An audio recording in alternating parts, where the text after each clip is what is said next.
Hi,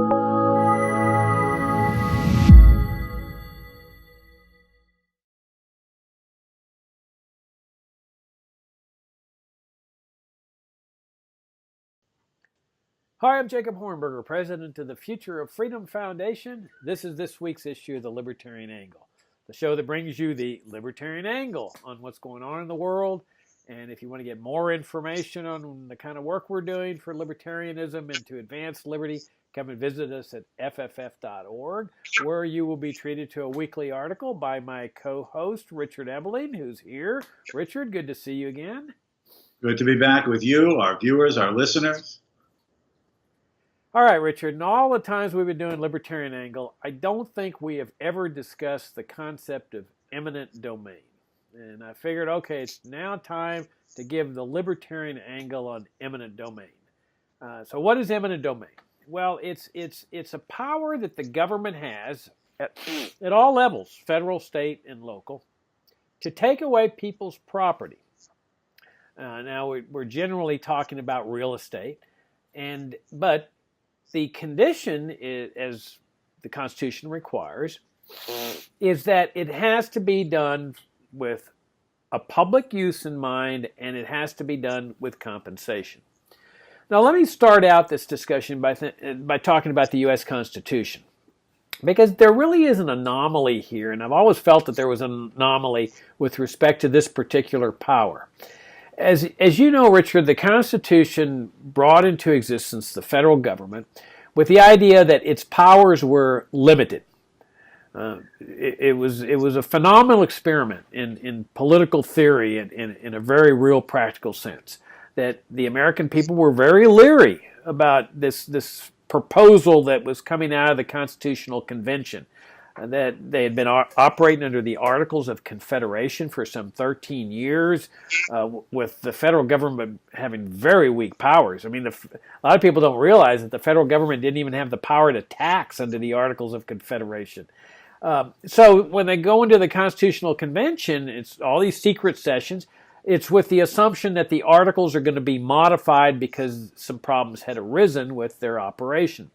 Instead, the framers come out with a brand new, different, radical proposal, a proposal for a federal government that was really very much different from the Articles of Confederation, including the power to tax.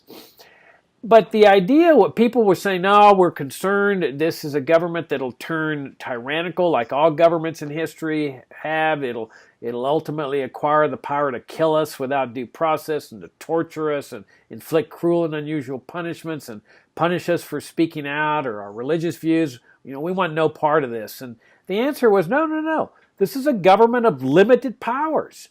And here's the Constitution that's setting this up. Here are the enumerated powers. So they set them forth. But what's interesting is that there's no power of eminent domain in there. And so you would naturally assume that the power to take away people's property, even if they pay for it, doesn't exist. And yet here's the anomaly, that people still were not satisfied with this concept of enumerated powers. They're very leery about how this federal government was going to turn out. They said, as a condition for approving this deal, and they ultimately approved it, we want a Bill of Rights, which was really a Bill of Prohibitions, because contrary to popular opinion, the Bill of Rights doesn't give people rights. It prohibits the government from interfering with rights, and then it guarantees certain principles of due process if the government comes after you, like in a criminal prosecution. Well, in the Bill of Rights, it says that no property will be taken through eminent domain except for public use and through compensation. And so it was sort of this backdoor way in the Bill of Rights that gave the government this power of eminent domain, which is kind of a fluky way to do it. But nonetheless, these two conditions were placed on there. Now, why was that? Why did our ancestors see fit to place these conditions? Well, because throughout history, kings and other governments had simply seized people's property, just taken it from them. Now, they may call it taxation or just out-and-out seizure. The idea was that people were essentially owned by the government. They were serfs. They were They were servants. They existed to serve the state. If the state wanted to take their cows or their horses or their farms, the state had the authority to do that. It didn't have to pay for it. I mean, that was part of what Magna Carta was all about. That you for the first time, you've got this document that says you will not seize us, you will not take our property without due process of law. Magna Carta called the phrase in violation of the law of the land. And it's that phrase that evolved into the principle of due process of law. So they were very concerned about this, our ancestors, and so they've got the due process clause in there. It says, hey, you can't take a person's life, liberty, or property without due process of law. But if you're going to take it in terms of eminent domain, you got to pay for it. So they gave them the power to do it, but they got to pay for it. But even that wasn't sufficient, though, you see, because they figured, well, what's going to stop the government from just taking a person's home and saying, hey, we like that home, and here's the money for it, and we'll just take it. And so they were concerned about that. So what they did was they said, no, if you're going to take property, it's got to be for a public use. There's some controversy over that term. What exactly does it mean? But in principle, it's, hey, look, if you want to build a post office, okay. But if you want to take this person's house just because you want to go live in it, not okay. So that is conceptually what happened here. What do you think, Richard? Well, to just sort of elaborate on some of the themes that you've talked about, especially the idea of the king coming in and claiming, I'm just taking your property. The fact is that the origin, this idea of the king's seizure of any property that he wants, develops out of the philosophy of conquest. At the end of the Roman Empire, when it was being weakened and being threatened by Germanic tribes attacking it at the edges of it in Central and Western Europe, the barriers finally fell, and these Germanic tribes conquered what today we call Spain or France and parts of the Balkan areas and so on. But the fact is that the precedent was now set that the land had been conquered by the tribal chieftain, and the tribal chieftain then distributed his conquested land among his lieutenants. And these became what in the Middle Ages became known as the lords of the manor, in their castles, in their knight uniforms. And the people who lived on the land were as much the property of the lord of the manor, and through them the king, as the land itself and the animals and the resources on it. And so the idea being that since all of this was owned by the king and at his pleasure, the lords of the manor held a de facto title over certain estates that he had given to them or their ancestors, and that the serfs therefore were responsible to the lord of the manor because they were all ultimately responsible to the king, was the basis of this primitive notion of property rights through conquest. Now, as you said, because of arbitrary abuses and cruelties of the kings, particularly first in Great Britain, there emerged these ideas of the rights of an Englishman, that they have certain rights that are naturally theirs that the king can't touch. And this, of course, is what became the basis for Magna Carta. The idea that the king could not just seize a person and throw him into the Tower of London, usually for refusing to give a contribution to the king so the king could fight wars. That became the basis of writ of habeas corpus. There has to be an accusation. There has to be a presentation before a judge that a crime has been committed and reasonable suspicion that individual X may be responsible for this crime, for an arrest warrant to be issued, and for him, after a brief period of time, a very brief period of time, be brought before the judge for the accusation to be presented and the judge to decide whether it is justifiable or not. And also out of this, besides these personal protections, that the king could not do anything to you, just to throw you into the Tower of London until you rot. There was also this idea that that the king could not just take the land. It started with the noblemen. The principle then spread out to the rest of the society that even the lowest commoner, if he was what in England was called a freeholder, that's his private farm, for instance, it could not be taken, even by the king and his agents, obviously, unless it was for what has emerged as this idea of a public use, a post office, as you suggested, a government-built road, a thoroughfare. The king and his government decides that corner of a coastline is perfect for a defense fortification, right? And therefore, the occupant of that land must be vacated so the fort can be built. But that if this is done, it is what, as you say, is called a public use that serves not just the king, but all of his subjects, right? National defense, or the carrying of the mail, or the building of thoroughfares, which serves supposedly everyone in principle, and that just compensation had to be paid.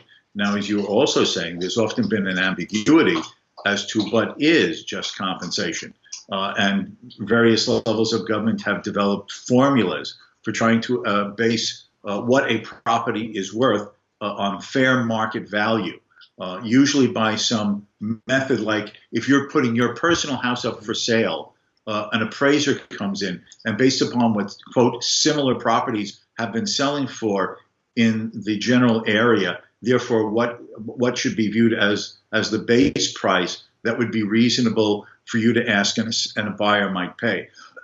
Now, there's controversies about this and how you do the appraisements. But it all starts from the underlying premise, which is why I was getting to a little bit of that history, Jacob, is that in principle, all of this is owned by the government. I'm looking out the window of the house I'm in, and you'd think that this was private property, my house, the properties next to it, and the surrounding neighborhoods. But as far as eminent domain is concerned, government has a right of taking it for any of these delineated legal purposes, because ultimately the premise in the old king's times was the idea he owned it all, and you were just living there and occupying it at his pleasure and for as long as it served his interests and purposes. And this is an underlying premise. You don't own it. The government ultimately owns it, and its ownership is reflecting the fact that under these legal requirements, as you were specifying, the state can take them for those uses. Now, I assume that you'll want to maybe get into this as we continue this discussion. But, what is a public use?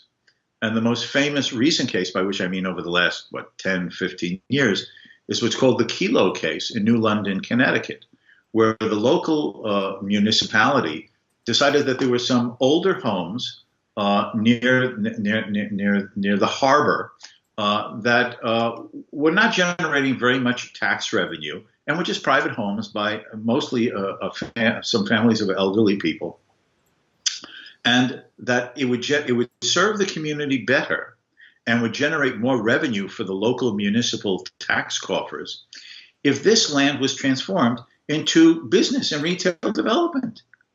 And that's on the basis of which the New London, Connecticut municipal government claimed to use eminent domain to take their homes, not for public use, but for public purpose. And purpose was now defined as anything that advanced the interests of the community.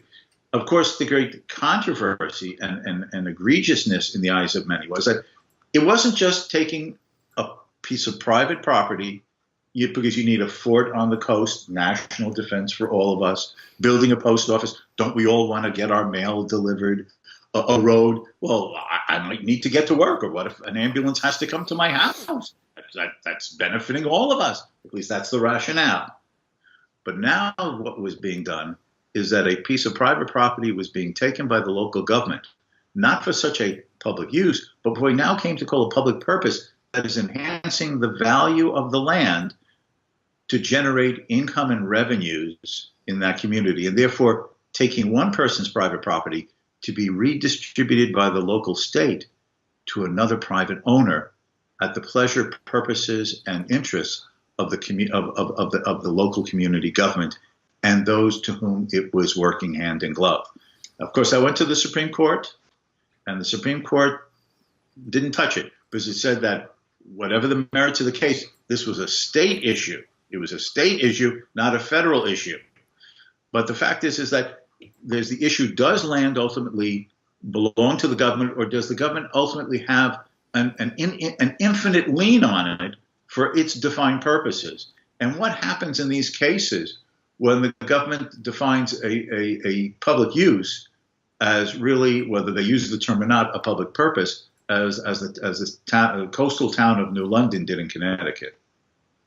Yeah, I think your point is correct, that ultimately the government's the owner. However, I mean, clearly these are two limitations on that power. The ownership isn't complete. If it was complete, as it was in medieval times, the king would just take it, the government would just take it. Here there are two limitations, and I think that was a very constructive thing that the framers did, and that our ancestors did with the Bill of Rights. Is it said, okay, you can take it, but here are your limitations. So they're putting limitations on the government, which is a remarkable thing. It's saying that government works for us. Government's the servant. We the people have the authority to put limits on your powers. You have the power to take people's property away, but it has to be for a public use. And oh, by the way, you have to pay us the fair market value. Now, are there problems with that? Of course, as you pointed out, that in an eminent domain case, a condemnation case, they use comparable sales. But as you and I both know, value is subjective. I mean, with somebody that's lived in a home for their entire lives, even though everything around the neighborhood is selling for $50,000, to that person, that's his home, that's his castle. He wouldn't take less than $500,000 for it. And yet they don't pay him what the value is in his mind. They pay him the value in terms of what comparable sales are. Seems to me a little unfair. But as you point out in the Kelo case, they totally destroyed this concept of public use. I mean, look, if we have a private sector corporation, let's say a developer, a big hotel, wants to build a massive hotel on a project, on a block where there's private homes. The hotel has to go and negotiate with each private owner saying, like, we're willing to pay you this. If one owner says no, that's it. There's nothing the hotel can do. And I saw this in my hometown of Laredo, Texas once when I was living down there, is that they built this massive hotel along the river, the Rio Grande, but one little shack that the owner refused to sell. And so they tried everything to get the owner to sell, and he or she just refused to do it. Well, they just built the hotel around this shack. Well, it shows you the sanctity of private property. I mean, that's what America's all about. My question is, why can't the federal government comply with that same principle? Why do we need the power of eminent domain? That if the government needs a place for a postal office, I mean, you and I both agree that the government has no business delivering the mail. This should be entirely given to the free market and the private sector. But assuming that the government's delivering the mail, it goes and makes an offer to somebody. It says, hey, I'll offer you that amount of money for our postal station. If the person says no, you build a postal station elsewhere. You know, why can't the government be held to the same principles that the private sector is? You make an offer, somebody accepts it, fine. If they don't, you go elsewhere.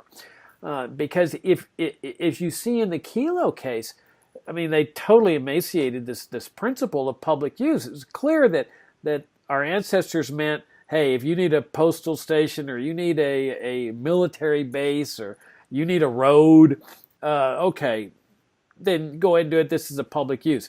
Here, a corporation said, hey, we want to take this person's property, their home, Mrs. Kelo's home, so that we can develop it into a nice little private sector area that will generate additional tax revenues to the city.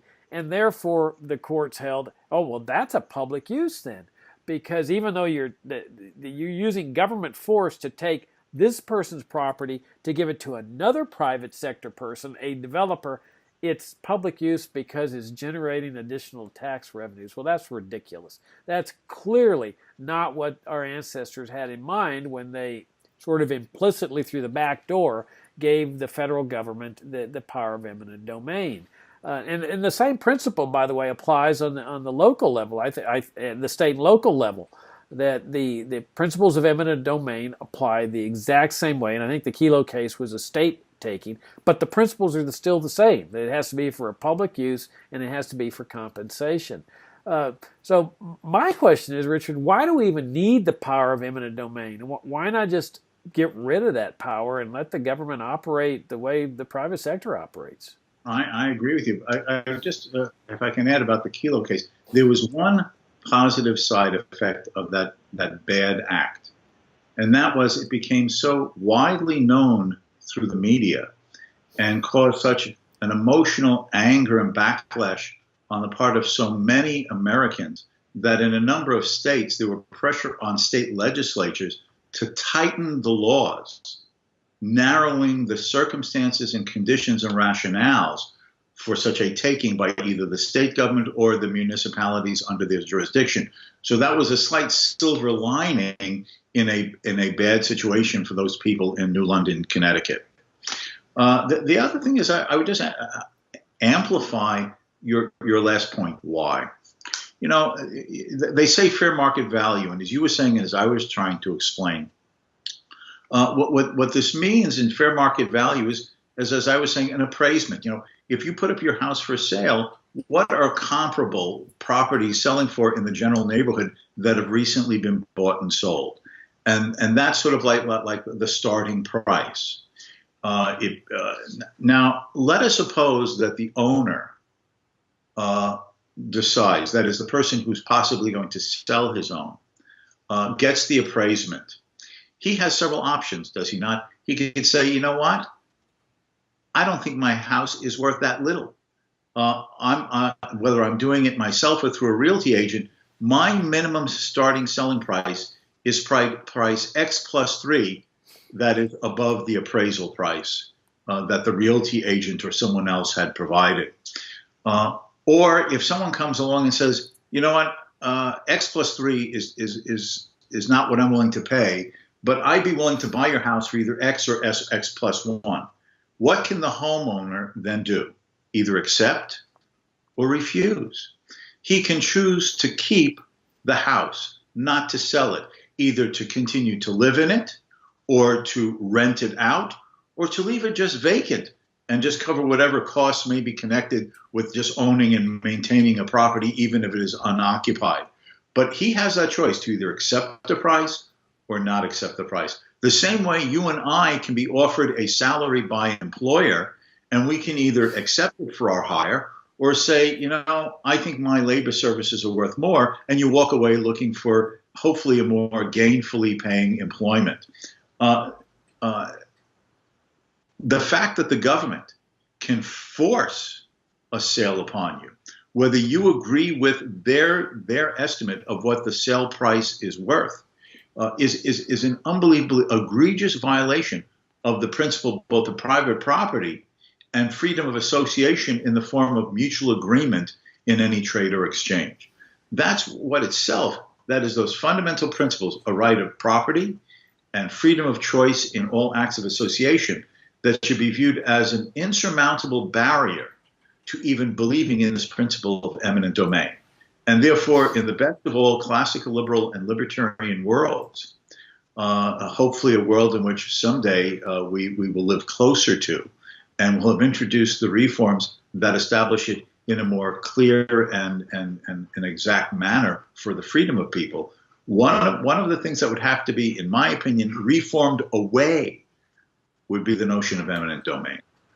Yeah, I mean, but of course the big question arises, what about the roads? What about the streets? What about the highways? And of course the biggest public works socialist project in U.S. history was the interstate highway system. And what a lot of people don't realize is the number of people whose lives were destroyed by the interstate highway system. And highways in general. I mean, they destroyed entire neighborhoods of people to put these monstrosities in. And then there were the large number of people in small towns that were on the regular road route, like Route 66, who's went out of business because the interstate highway system, avoided their particular town. So they had been accustomed to tourists coming through the Route 66 or whatever the road happened to be, and all of a sudden the interstate highway system comes into existence, no more business, and people were going out of business. But here's the thing. It's interesting that people complain about so many cars and so much pollution, but they don't stop to think of that part of the reason for this was that the government was in the road building business. If government had not been in the road building business, there wouldn't be that many cars on the highway. America's transportation system would likely have developed in a completely different way. Now, we can't predict that way. There would certainly have been a lot less roads and streets and highways. I mean, look at all the roads. These almost, I would say 99% of all the roads encompass taking away people's property against their will and paying for it. But sure, there would have been a lot less roads, but then a lot less cars, a lot less pollution, and the transportation system would have developed entirely different. I mean, maybe there would have been better train service or better plane service and things that we can't even imagine. But the government totally distorted this. The roads were effectively a free subsidy to the automobile industry, because the automobile industry would have been required to go out and make deals with landowners and saying, okay, we want to buy your property and build this road, and have to compensate them and reach deals with them, which would have inhibited the ability to build roads. But that wouldn't necessarily have been a bad thing, because people would have come up with other ways that probably would be much better. Because given that the free market always produces the best of everything, all this whole road building thing is just a socialist enterprise that really harmed a lot of people, Richard. Yeah, if I can just sort of pick up on a couple of those things. There was a 19th century, very famous American economist in his own lifetime called Francis Amasa Walker. And he wrote a textbook called Political Economy, as economics used to be called in the 19th century. And towards the end of the book, he has a series of government policy issues, things. And he refers to government roads as road socialism. That's a phrase that I think that should be reintroduced. But if I can sort of pick up on a couple of things here, two things. It sounds cutesy to say road socialism, but what is traditionally the socialist ideal? Government planning of economic affairs in the society.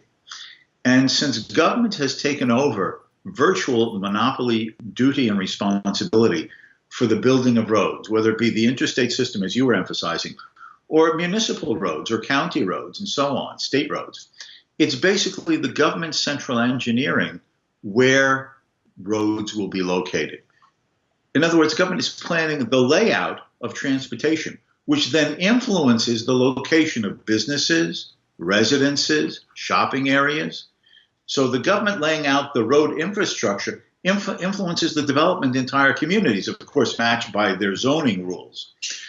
This means it's not people deciding where they'd like to work or live, and where, as a result of that choice, roads would have been built by private providers, either profit or nonprofit, but the government dictating the highway and road grids to which then people have to conform in where they live, where they work, where they shop. The other element of this that I think is worth mentioning, Jacob, is that this very thing, since the government takes this property and decides this is where a highway is going to be, for instance, think of the Pandora's box of what goes under the name of crony capitalism. Think of the contracts to all the road construction companies. Think of the jobs for the construction workers and their unions, trade unions. Think of the decision that the road, as you were saying, with like Route 66, in running from Chicago through the Southwest to Los Angeles, the decision to have all or part of that road along the existing Route 66 or away from it, does it not influence land values, property values, business values, residential housing values, because if it's a new area, then communities will develop along the new interstate road at various points. Does not that influence land value speculation? It becomes a cesspool of crony influence by special interest groups who are thinking of speculatively buying land or already have, or can imagine this being a place where they can build some buildings because the road will have intersections right off it. This is a cesspool of political corruption and what goes under the name of government business crony connections and abuse. And that is at the heart of a lot of this eminent domain. Absolutely. I mean, how many times have we heard of politicians buying up land in anticipation that this is going to happen, and then it happens, and all of a sudden they make an enormous profit because they knew about this before everybody else did. Here at the end of this segment of Libertarian Angle, I think we'd be remiss if we didn't point out another horrible abuse of eminent domain, and that was on urban renewal projects, especially in the 1950s, where they would look at a neighborhood of poor people. Now, in every society, there's going to be the very poor. And you had neighborhoods where the poor people would establish their homes and their businesses. And, okay, their homes weren't very nice. It might be a shack. But there was this integration of values, and people knew each other. And Jane Jacobs has talked about this, about how neighborhoods develop spontaneously, and even in poor areas. And the government planner sees this, and he sees, oh, this is blight. I can get rid of this poverty by simply taking their property and developing it into a shopping mall or something. And so they threw these people out of their homes and just said, oh, well, here's $100 or $1,000. That's the value of your little shack here. And so what were these people going to do? Where could they move? And their lives were essentially decimated because they lost all their friends. Everybody starts getting scattered. They have to go out and try to find a place to live. A lot of them were elderly. And it was an absolute disaster because of eminent domain. And I think that, the answer to this is that in a new free society, more consistent with the classical liberal and libertarian principles of individual liberty, private property, freedom of association, free enterprise, constitutionally limited government that is meant to secure freedoms and rather than abridge them, that part of the reform program will be either the narrowing at the least or the abolition of either all or virtually all eminent domain rules and regulations. All right. On that note, Richard, we'll wrap it up. If you want to read more of our perspectives, come to fff.org. By the way, we're beginning a new video series at FFF you all might be interested in. Subscribe to our YouTube channel. Be sure you like us on iTunes, because we're coming up with a series of short videos on different perspectives. And Richard's going to be called Economic Straight Talk. Will be coming out shortly with his first video. Some of you may have caught my video series on the JFK assassination, and we'll be coming up with other videos that I think you'll greatly enjoy. So again, subscribe to our channel at YouTube, and come to visit us at fff.org. And Richard, it's always a pleasure to interact with you, and look forward to seeing you next week. Until next time, and thanks to our viewers and listeners again to share a little time with us. Yeah, thanks for tuning in. Thanks for your great support of our work.